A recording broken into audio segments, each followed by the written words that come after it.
ناظرین، آج ہم ایک ایسی قوم کے بارے میں بات کرنے جا رہے ہیں جو کہ 19ویں صدی میں در بدر کی ٹھوکریں کھا رہی تھی۔ اس کا نہ کوئی اپنا ملک تھا، نہ کوئی مددگار، لیکن پھر ایسا کیا ہوا کہ 19ویں صدی میں ٹھوکریں کھانے والی یہ قوم آج دنیا کے سب سے بڑے بزنسز کی مالک ہے۔ چاہے وہ فیس بک ہو، گوگل جیسا پلیٹ فارم ہو یا ڈیل جیسی کمپنی، یہ سب انہی کی ملکیت ہے۔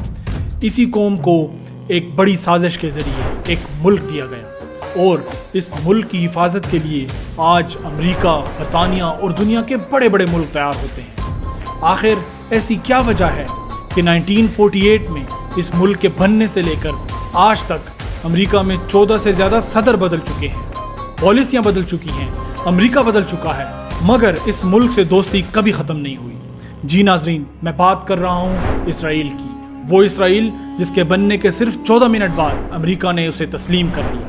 وہ اسرائیل جو کبھی شام پر حملہ کرتا ہے تو کبھی لبنان پر، کبھی عراق پر تو کبھی ایران پر، اور فلسطین کو اسی اسرائیل نے لاشوں کا قبرستان بنا دیا۔ آخر اتنی جنگیں لڑنے کی وجہ کیا ہے؟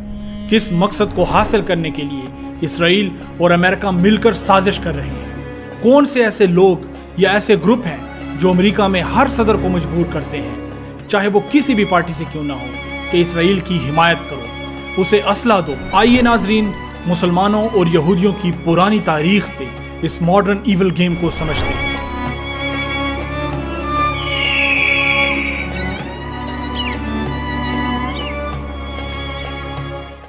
آج سے تقریباً 4000 سال پہلے ایک جلیل القدر پیغمبر حضرت ابراہیم علیہ السلام عراق کے شہر ار سے ہجرت کر کے سرزمین کنعان یعنی موجودہ فلسطین کے علاقے آئے۔ حضرت ابراہیم علیہ السلام کے بیٹے اسحاق اور پھر ان کے بیٹے یعقوب کی نسل سے بنی اسرائیل پیدا ہوئے، جن میں بعد میں دین یہودیت کے پیروکار یہودی کہلائے۔ یہودی روایات کے مطابق وہ یہ دعویٰ کرتے ہیں کہ فلسطین کی زمین خدا نے ان کی ملکیت میں دے دی ہے، جبکہ اسلام اور قرآن کے مطابق مسلمانوں کا یہ عقیدہ ہے کہ یہ سرزمین اللہ تعالیٰ نے بابرکت لوگوں کو دی ہے۔ ناظرین، مسلمانوں اور یہودیوں کے تعلقات کا آغاز اس وقت ہوا جب نبی کریم صلی اللہ علیہ وآلہ وسلم ہجرت کر کے مدینہ آئے، جہاں پہلے سے کئی یہودی قبیلے آباد تھے۔ آپ صلی اللہ علیہ وآلہ وسلم نے مدینہ آ کر وہاں کے یہودیوں کے ساتھ میثاق مدینہ کے تحت معاہدہ کیا، جس میں یہودیوں کو مذہبی آزادی دی گئی، انہیں نہ صرف رہنے بلکہ عبادت کا بھی مکمل اختیار دے دیا گیا۔ اور اسی معاہدے کو دنیا کے بڑے بڑے اسکالرز اور ہسٹورین، چاہے وہ مسلمان ہوں یا غیر مسلم، وہ اس معاہدے کو ایک ریٹن کانسٹیٹیوشن یعنی تاریخ کا پہلا آئین مانتے ہیں۔ مگر افسوس، اس وقت کے یہودیوں نے سازشیں کر کے اس معاہدے کو نقصان پہنچایا، جس سے تعلقات خراب ہو گئے۔ مگر حیرت انگیز بات یہ ہے کہ بعد میں جب بھی مسلمان حکومتیں آئیں، جیسے خلافت راشدہ، بنو عباس اور عثمانی سلطنت، تو ان میں یہودیوں کو آزادی، تحفظ اور مکمل حقوق دیے گئے۔ بعض اوقات تو یہودی مسلمان حکومتوں میں بڑی خوشحالی سے رہے، جیسا کہ اسپین میں۔ جی ناظرین، یہ میں نہیں کہہ رہا، بلکہ پاول جانسن جو کہ ایک برطانوی رائٹر ہیں، وہ اپنی کتاب دی ہسٹری آف جیوز میں لکھتے ہیں کہ under Muslim rule in Spain Jews achieved a degree of prosperity, یعنی مسلمانوں کی حکومت میں یہودیوں کو ایسی خوشحالی اور ترقی ملی جو اس وقت دنیا میں کہیں نہیں دیکھی گئی۔ اسی دور میں یہودیوں نے عربی زبان سیکھی، اسلامی علوم سے فائدہ اٹھایا، انہیں جائیداد رکھنے اور عبادت گاہیں بنانے کی اجازت ملی، اور ٹیکسوں میں بھی کافی رعایت دی گئی، جس سے ان کی دولت میں ایک زبردست اضافہ ہوا۔ دنیا نے اسی کو golden age of Jews in Muslim Spain کہا، یعنی مسلمانوں کی حکومت میں رہتے ہوئے یہودیوں نے بے مثال ترقی کی۔ اور آج یہودی قوم اسرائیل میں مسلمانوں کے ساتھ کیا کر رہی ہے؟ ناظرین، جیسا کہ آپ جانتے ہیں کہ فلسطین کی سرزمین دنیا کے 3 بڑے مذاہب یہودی، عیسائی اور مسلمانوں کے لیے بہت اہم ہے۔ تاریخ میں اسی سرزمین کو حاصل کرنے کے لیے کئی بار جنگیں ہوئیں، لیکن 1400 سال پہلے ایک ایسا واقعہ ہوا جو تاریخ کی سب سے شاندار ڈپلومیسی کی مثال بن گیا۔ ناظرین، ڈپلومیسی کا مطلب ہوتا ہے بات چیت کے ذریعے بغیر لڑائی جھگڑے کے مسئلے کو حل کرنا۔ جب حضرت عمر فاروق رضی اللہ تعالیٰ عنہ نے، جو کہ مسلمانوں کے دوسرے بڑے خلیفہ تھے، جب وہ بیت المقدس کی طرف روانہ ہوئے تو اس وقت یہ شہر بازنطینی حکومت یعنی رومی سلطنت کے قبضے میں تھا۔ مسلمان چاہتے تو اس وقت کی کمزور رومی سلطنت کو کچل کر بیت المقدس چھین سکتے تھے، مگر انہوں نے فیصلہ کیا کہ وہ بغیر خون بہائے بات چیت کے ذریعے یہ شہر لینا چاہتے ہیں۔ رومیوں نے یہ شرط رکھی کہ بیت المقدس کی چابیاں صرف مسلمانوں کے خلیفہ کو دیں گے۔ حضرت عمر مدینہ سے بغیر کسی لشکر کے سادگی کے ساتھ بیت المقدس پیدل چل کر آئے۔ ان کی دیانت اور انصاف سے متاثر ہو کر رومیوں نے بغیر جنگ کے شہر کی چابیاں حضرت عمر کے حوالے کر دیں۔ یہ تھی اصل ڈپلومیسی، بغیر خون بہائے ایک عظیم فتح۔ حضرت عمر کے بعد 1187 عیسوی میں سلطان صلاح الدین ایوبی، جو کہ ایک عظیم مسلمان کمانڈر تھے، انہوں نے بیت المقدس کو دوبارہ فتح کیا، کیونکہ یہ شہر دوبارہ صلیبیوں کے قبضے میں چلا گیا تھا۔ پھر 1517 سے لے کر 1917 تک تقریباً 400 سال یہ شہر عثمانی سلطنت کے دور میں مسلمانوں کے زیر نگرانی رہا۔ اسی پورے عرصے میں نہ صرف مسجد اقصی محفوظ رہی، بلکہ بیت المقدس میں رہنے والے عیسائی، یہودی اور مسلمانوں تینوں مذاہب کے لوگ نسبتاً پرامن زندگی گزارتے رہے۔ ناظرین، دنیا میں پہلی ورلڈ وار 1914 کو ہوئی، اور جب سلطنت عثمانیہ نے ایک بہت بڑی غلطی کرتے ہوئے اس جنگ میں حصہ لیا تو وہ یہ جنگ ہار گئی۔ برطانیہ نے فلسطین پر قبضہ کر لیا، عثمانی خلافت ختم ہو گئی، اور یوں مسلمانوں کا فلسطین سے کنٹرول بھی ختم ہو گیا۔ ناظرین، یہیں سے آغاز ہوتا ہے دنیا کی سب سے بڑی ماڈرن ایول گیم کا۔ ناظرین، جب دنیا میں پہلی ورلڈ وار ہو رہی تھی، اس وقت یہودیوں کا کوئی اپنا ملک نہیں تھا۔ وہ دنیا کے مختلف ملکوں میں چھوٹے چھوٹے گروپوں میں رہتے تھے، جیسے روس، پولینڈ، جرمنی، فرانس، برطانیہ، امریکہ اور عرب کے مختلف ملکوں میں۔ خاص طور پر روس میں یہودیوں پر بہت ظلم ہوتا تھا۔ ان کے رہنے کے لیے حکومت نے ایک خاص علاقہ پیل آف سیٹلمنٹ کے نام سے بنایا تھا۔ یہودیوں کو انہی مخصوص علاقوں میں رہنے کی اجازت تھی، جبکہ روس کے بڑے علاقے جیسے ماسکو وغیرہ میں وہ داخل بھی نہیں ہو سکتے تھے، اور ان پر پروگرامز حملے بھی ہوتے تھے جن میں لوگوں کے جتھے آ کر انہیں قتل کر دیتے تھے۔ اسی دور میں یہودیوں کو فرانس، برطانیہ، امریکہ میں کچھ آزادی تو ملی، مگر وہاں بھی لوگوں کے دلوں میں ان کے لیے نفرت باقی تھی۔ اس کے بنسبت عرب ملکوں میں یہودی مسلمان حکومتوں کے نیچے امن سے رہتے تھے، اور یہی وجہ ہے کہ روس اور جرمنی سے یہودی ہجرت کر کے فلسطین کا رخ کرنے لگے، اور اس علاقے کو وہ اپنی پرومسڈ لینڈ کہنے لگے۔ اسی دوران یہودیوں کو ایک ایسا شخص ملا جس نے ان کے اس خواب کو سچ کر کے دکھایا۔ یہ نوجوان ایک یہودی صحافی تھا جو آسٹریا میں پیدا ہوا اور فرانس میں رہتا تھا۔ اس کا نام تھا تھیوڈور ہرزل۔ تھیوڈور ہرزل زیادہ مذہبی شخص نہیں تھا، وہ خود کو یورپی سمجھتا تھا، لیکن فرانس میں ڈیفرس کیس نے اس کی آنکھیں کھول دیں جب ایک یہودی فوجی کو صرف مذہب کی بنیاد پر غدار کہہ کے قتل کر دیا گیا۔ تب اسے احساس ہوا کہ یورپ یہودیوں کو کبھی قبول نہیں کرے گا۔ اسی دن ہرزل کا دل ٹوٹ گیا۔ اسی لمحے اسے یقین ہو گیا کہ دنیا ہمیں کبھی قبول نہیں کرے گی، لہٰذا ہمارا اپنا ایک ملک ہونا چاہیے۔ اور پھر یہیں سے آغاز ہوتا ہے ماڈرن زائنسٹ موومنٹ کا، جس کا مقصد تھا دنیا بھر کے مسلمان یہودیوں کو اس زمین پر اپنا ملک دلا جسے وہ پرومس لینڈ کہتے ہیں۔ اس ساری تحریک کو اسی تھیوڈور ہرزل نے لیڈ کیا۔ اس نے ترکی، برطانیہ، روس جیسے ممالک کا سفر کیا، اور وہ سلطان عبد الحمید سے بھی ملے، مگر وہاں جا کر انہیں رسوائی کا سامنا کرنا پڑا اور کامیابی نہ ملی۔ پھر آخرکار اس نے اپنے مقصد کے لیے فنڈ جمع کرنے کا فیصلہ کیا۔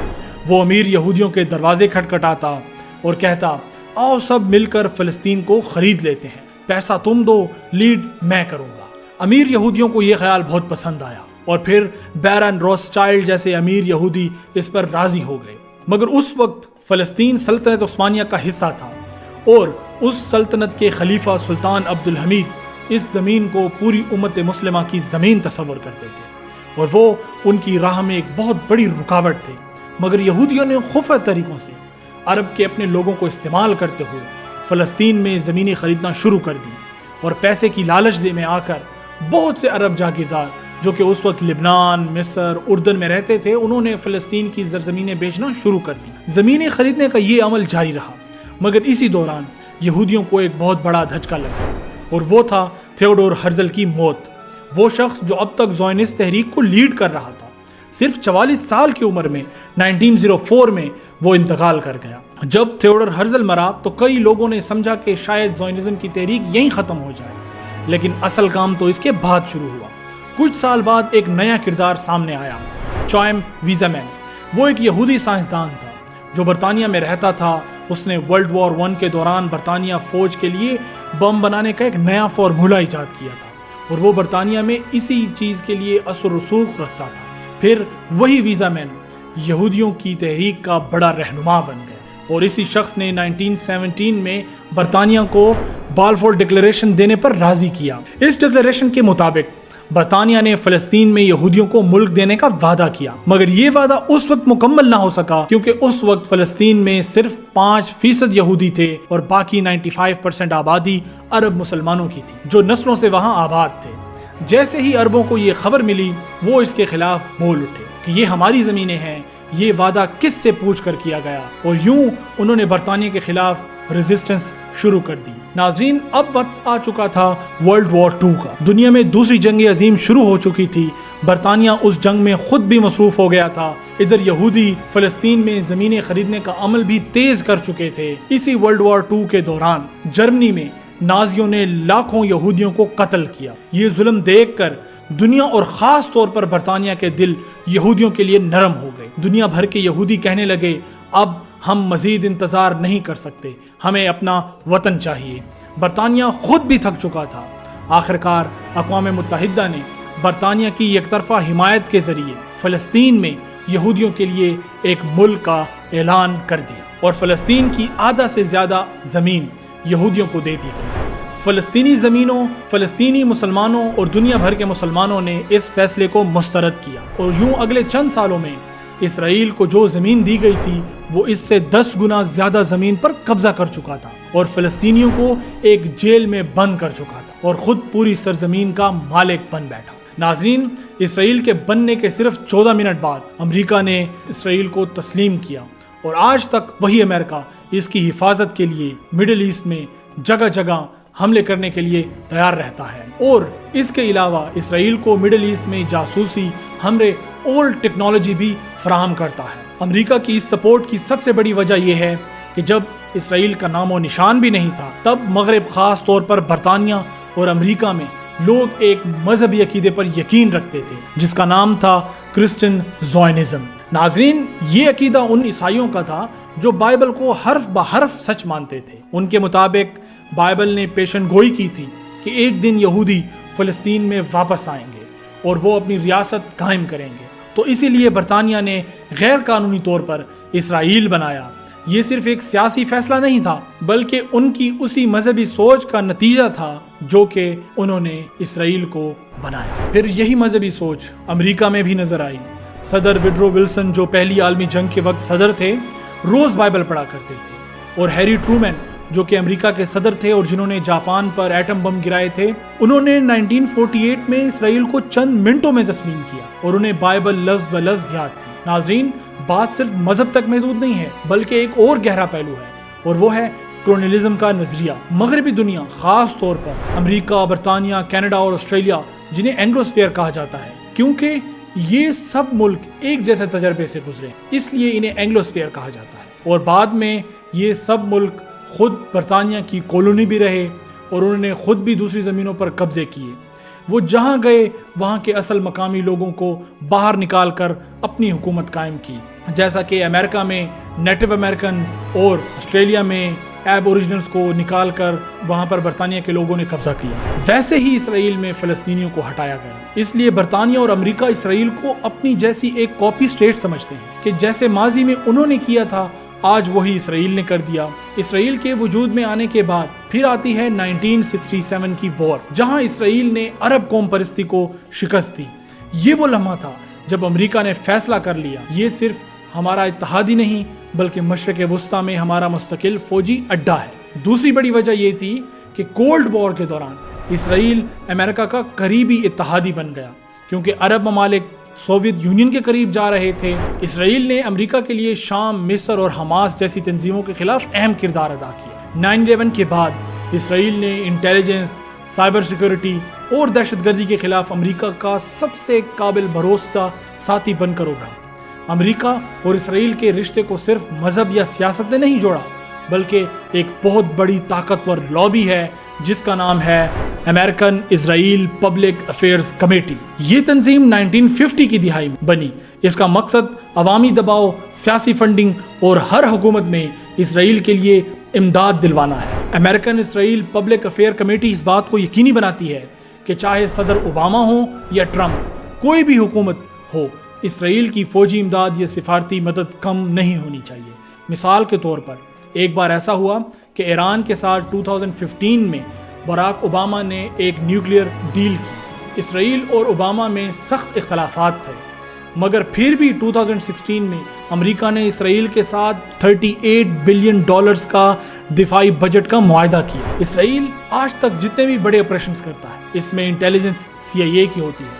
مطلب جب اسرائیل نے حماس کے رہنما اسماعیل ہانیہ کو شہید کیا اور ایران کے ساتھ حالیہ جنگ میں جب ان کے چیف آف آرمی سٹاف اور بڑے بڑے نیوکلیئر سائنٹسٹ کو نشانہ بنایا گیا، تو یہ سب امریکہ کی انٹیلیجنس CIA اور اسرائیل کی طرف سے موساد مل کر کرتے ہیں۔ ناظرین، اب آ جاتے ہیں کہ اسرائیل کیوں مڈل ایسٹ میں اپنے ہر پڑوسی ملک پر حملہ کرتا ہے، اس کی وجہ کیا ہے؟ ناظرین، اسرائیل نے شروع سے محسوس کیا تھا کہ وہ بہت چھوٹا ملک ہے اور اگر آس پاس کے دشمن اکٹھے ہو گئے تو وہ اسے ختم کر سکتے ہیں، کیونکہ اسرائیل ایک انلیگل اسٹیٹ ہے۔ اس لیے اسرائیل نے ایک حکمت عملی اپنائی کہ پہلے مارو تاکہ دشمن طاقت نہ پکڑ سکے۔ ماہرین اسے موونگ دا گراس، یعنی گھاس کو وقتاً فوقتاً جیسے کاٹا جاتا ہے، ویسے ہی اسرائیل اپنے دشمنوں کو بار بار کمزور کرتا رہتا ہے۔ مثال کے طور پر لبنان میں حزب اللہ طاقتور ہوئی تو اسرائیل نے حملہ کر دیا۔ ایران کا جوہری پروگرام یعنی نیوکلیئر پروگرام آگے بڑھا